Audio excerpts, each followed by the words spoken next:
welcome to fresponse.com. Today we're going to talk about fresponse universal.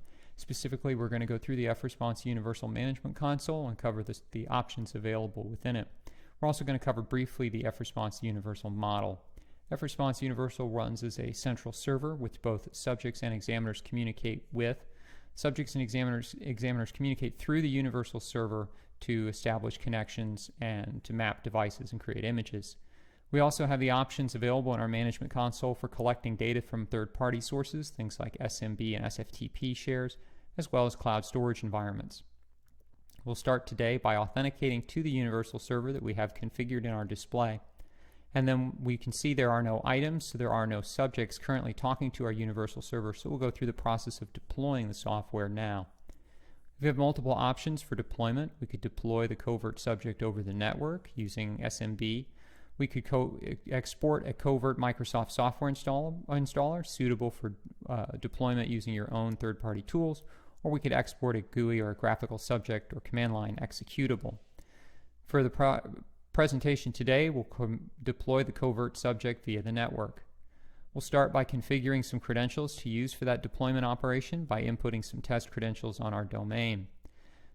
If we wanted to, we could avoid inputting credentials and just run as the current user, so that would do the deployment using the examiner's credentials logged into this machine at present.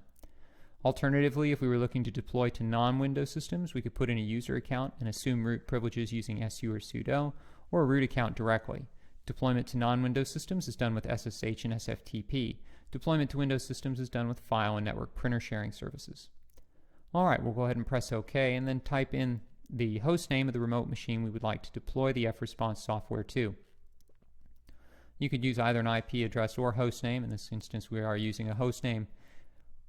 Deployment will copy the executable as a service to the remote machine and start the service. Once the service is running, it will communicate with the universal server. And here we can see it in our display. So that remote subject is accessible to us through the server. We can right-click on the subject and either attach a drive or perform an image. We'll start with a simple attaching of a drive. This will give us a list of the available subjects. In this case, we'll select disk 0 and attach that to our local machine. Disk 0 maps in and becomes physical drive 1. So at this point, what we have is we have a remote machine, it's physical disk 0, attached to our machine as physical drive 1, read-only. And you can see Windows assigning volume letters to the NTFS volumes on that drive. We could make an image of that drive either by right-clicking on it, or we could make an image by imaging the subject directly.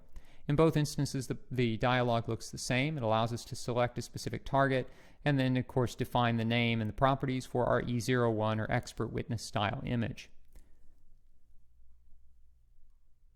The next thing we're going to focus on today is looking at the other connection options that you have with fresponse universal, both agentless and cloud.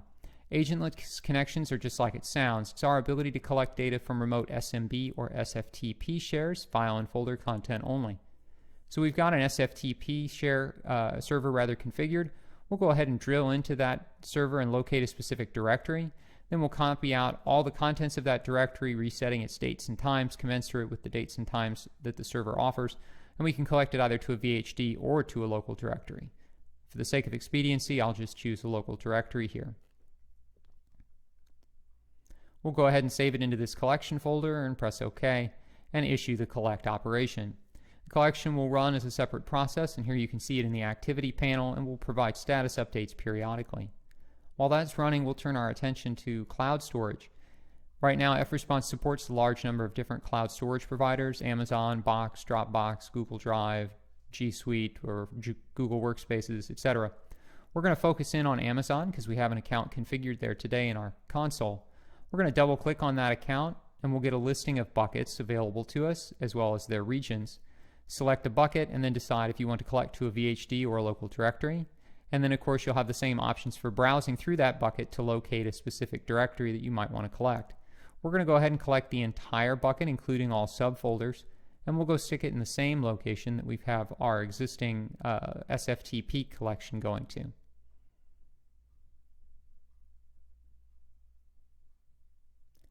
We'll go ahead and hit collect, and that'll spin up a new process, which of course is our Amazon Cloud Collection. Cloud Collection is interesting in that we don't always get all the dates and times available from each cloud provider.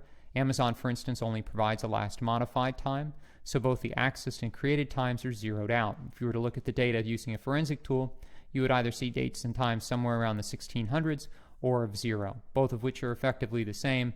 F-Response will zero out any date that is not provided by a provider.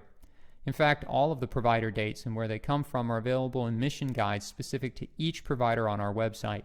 So when in doubt, check those mission guides for additional details on how to configure credentials and to understand the contents of the collection.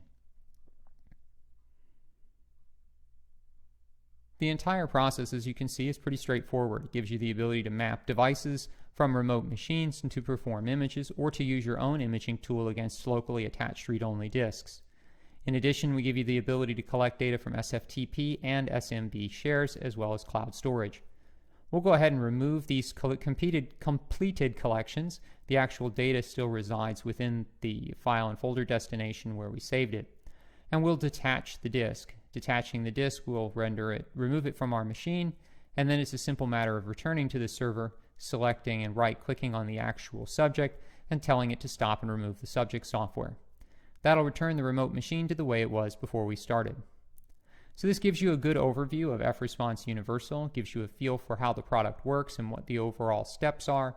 And then as far as next steps or questions, you're welcome to reach out on the web at www.f-response.com or send us an email, sales@f-response.com or support@f-response.com. Thank you and have a great day.